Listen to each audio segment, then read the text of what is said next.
नमस्कार, मैं हूं आपके साथ अभिषेक पुंडी। देश में 80 करोड़ लोगों को मुफ्त राशन दिया जाता है, करोड़ों लोगों को शौचालय दिया गया, करोड़ों लोगों को घर दिया गया, करोड़ों महिलाओं को लखपति बनाया गया, करोड़ों महिलाओं को लखपति बनाने की तैयारी है। रोजी से लेकर रोटी तक की योजना पर काम चल रहा है, लेकिन विपक्ष का कहना है कि आखिर मोदी ने किया ही क्या है। लेकिन अब मोदी ने एक ऐसा ऐलान कर दिया कि विपक्ष की सांसें फूल जाएंगी। जी हां, मोदी ने 12,618 करोड़ रुपए गरीबों को देने का ऐलान कर दिया। और कहां से आया है ये पैसा जो मोदी गरीबों में बांटने वाली है, वो जानकारी रोचक है।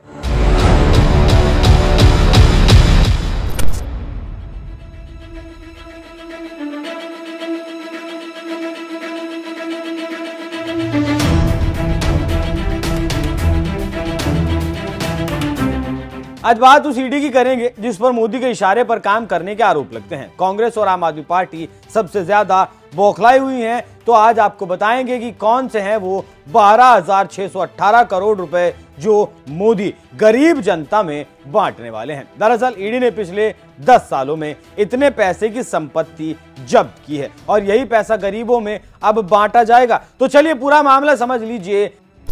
दरअसल 2014 से 2024 के आंकड़े बताते हैं कि 10 सालों में ईडी ने मनी लॉन्ड्रिंग के तहत 5,155 केस दर्ज किए। ये 2005 से 2014 तक के मुकाबले 3 गुना ज्यादा है। ईडी ने 10 सालों में छापेमारी की 7,200 कार्रवाई की, जिसमें से 12,600 करोड़ रुपए जब्त किए गए। और प्रधानमंत्री मोदी के मुताबिक 3,000 करोड़ रुपए तो सिर्फ बंगाल से जब्त किए गए। ईडी ने पिछले 10 सालों में 755 लोगों को गिरफ्तार भी किया, जिनमें 2 मुख्यमंत्री हेमंत सोरेन और अरविंद केजरीवाल के नाम शामिल हैं। पहले एक बार सुनिए कैसे मोदी ये पैसा गरीबों में बांटने वाले हैं। हाँ, प्लीज बोलिए। हमने बंगाल में ये ईडी वालों ने करीब 3,000 करोड़ रुपया इनका अटैच किया हुआ है। अब ये पैसा गरीब आदमी का पैसा है। किसी ने शिक्षक होने के लिए पैसा दिया, किसी ने क्लार्क होने के लिए पैसा दिया। वो सभी लोग जानते हैं। वो एकदम फेडअप हो गया, एकदम हाल छोड़ दिया। हम जो देख रहे हैं टीएमसी के ऊपर बहुत लोग नाराज है क्योंकि ये सब बहुत अत्याचार हो रहा है। तो मैं जो लीगल एडवाइस रह रहा हूँ, तो मेरी इच्छा ये है, अगर मुझे लीगल एडवाइस मिलेगी तो नई सरकार बनते ही जो भी कानूनी प्रावधान करना पड़ेगा, कुछ नियम बनाने पड़ेंगे, तो मैं ये जो 3,000 करोड़ रुपया है, जो गरीब लोगों का पैसा है और जिसने इस प्रकार का पैसा रिश्वत में दिया है, उन सबको मैं वापस पैसा करना चाहता हूं। तो आप पब्लिक में जरूर बताइए कि मोदी जी से मेरी फोन पर बात हुई है और उन्होंने कहा है कि बंगाल के लोग विश्वास करें कि जो 3,000 करोड़ रुपया ईडी ने अटैच किया हुआ है, वो 3,000 करोड़ रुपया गरीबों का पैसा है बंगाल के, और वो उनको वापस देने के लिए कोई न कोई रास्ता मैं खोजूंगा। ये जरूर बताइए आप लोगों को। हम बोलेंगे। अमृता जी, पूरे बंगाल में बड़ी संख्या में लोग बीजेपी के साथ आ रहे हैं। जब आप क्षेत्र के लोगों से बात करती है, वो क्या बात करते हैं? अपनी अपेक्षाएं आपको बताते हैं क्या? हाँ, बताते तो हैं। आपके कामों पे हमारा भरोसा है, ये सब बताते हैं।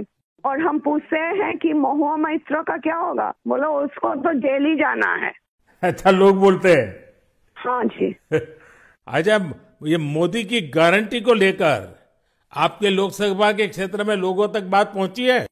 हाँ हाँ, हम तो बोले हैं। तो बोला मोदी जी की तरह हमारा भी गारंटी है, हम जरूर कोशिश करेंगे आपका सेवा में आने का। अमृता जी, मुझे बहुत अच्छा लगा आपसे बात कर करके, और मुझे विश्वास है कि आप विजयी होकर के आपके परिवार की जो बंगाल की सेवा करने की परंपरा रही है, उस परंपरा को आप आगे बढ़ाएगी। आपने चांस दिया है, इसलिए हम आभारी हैं। आपने ये चांस मुझे सौंपा है। बस आप जीत करके आइए, हम मिलकर के बंगाल के लोगों की बहुत सेवा करेंगे। और आप भी जीतने के बाद पहले 100 दिन में कृष्णनगर में क्या करना है, उसका पूरा काम निकाल के रखिए। मैं पूरी तरह आपके साथ खड़ा रहूंगा और उसमें से जो भी काम भारत सरकार को करने होंगे, वो तुरंत कराने का हम प्रयास करेंगे। आपका आशीर्वाद मुझे चाहिए बस। जनता का आशीर्वाद हम सबको चाहिए। जनता का आशीर्वाद ही हमारी सबसे बड़ी ताकत है। लेकिन आप मुझे गाइड करिए, ये हमारा रिक्वेस्ट है। नहीं, बिल्कुल हम संपर्क में रहेंगे और मेरी आपको बहुत शुभकामनाएं हैं। बहुत बहुत धन्यवाद जी।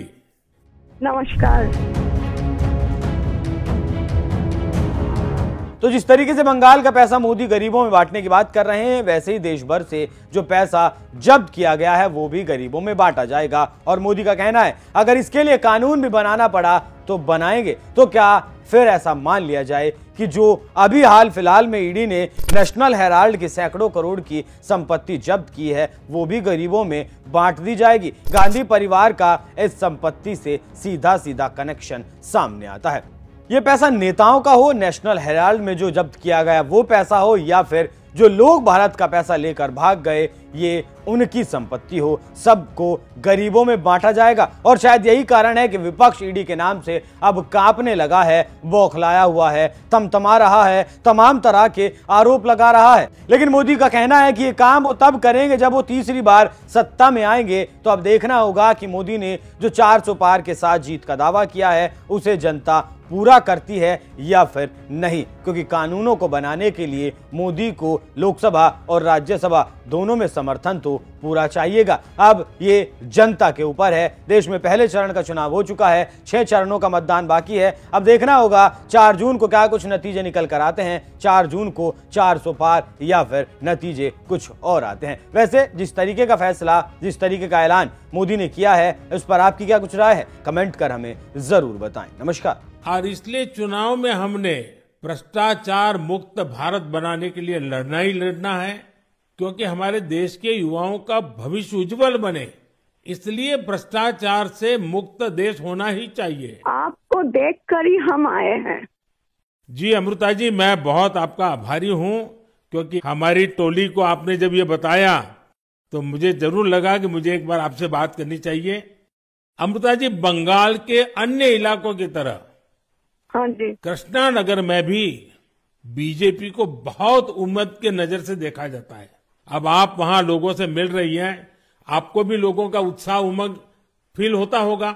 बहुत जनों ने बोला उन लोगों का डीए अटक गया, बहुत जनों ने बोला स्कूल में भर्ती कराने के लिए लाखों का पैसा चाहिए, बहुत जनों ने बोला हमको बोला था कि घर देंगे, नहीं दिया। तो क्या बोले इसको? अमृता जी, मैं आपको एक बात बताता हूँ। हाँ जी। मैं एक लीगल एडवाइस ले रहा हूँ।